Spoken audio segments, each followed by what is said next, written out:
You in here quickly because I heard you chirp a little bit when we were talking about Democrats and their approval ratings. Yes, Mr. McCarthy is right. People are not loving the Democratic Party right now. What do Dems need to do here? What are they up against? Well, the American people are saying, who do we like least? We don't like either one, but who do we like least? That's what they've said. And Republicans are better. They like them. They like the Democrats least, and they do the Republicans. They're not pleased with either one. We're going to have to get back to governing, and the president's going to have to get back. Calm it down, Mr. President, a little bit. We need a leadership. We need people. We need you as a voice that wants to unite, and he's not giving us that voice. So we like, and I like a lot of the things that he's done. I like securing the border. I thought the Democrats were crazy on asylum at the border. I think that's given the president a lot of cover.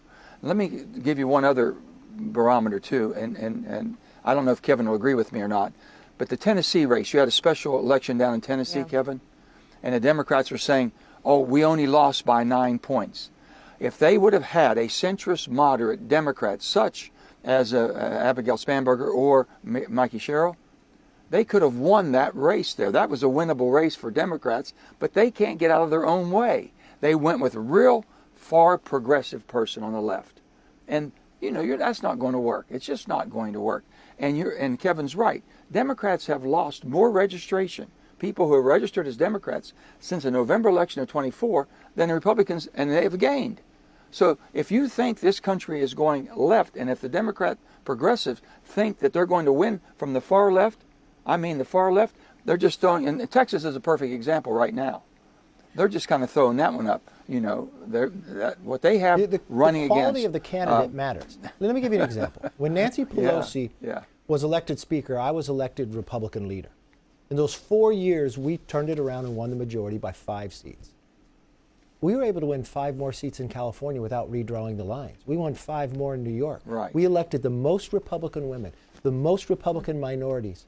We ran in seats we hadn't won before, along the border of Texas where they didn't think Republicans could. So if you get a better candidate, better message, you can win. So who's going to be the nominees for the Democrats? Are they going to go the Mamdani route? Are these going to be socialist Democrats? I mean, Joe was right about Tennessee. It's competitive. What you really want to look at, if you really want to follow it, don't look at the governor races. If you look at the 2 governor races they won, they didn't run far left Democrats. They won 2 moderate congresswomen. One went to the Naval Academy and one was the CIA. Somebody you don't really see in the Democrats. But if you look at those state races, the Democrats beat every Republican that sat in seats as incumbents. That Kamala Harris won that district, and they won the races that Trump won up to 4.5%.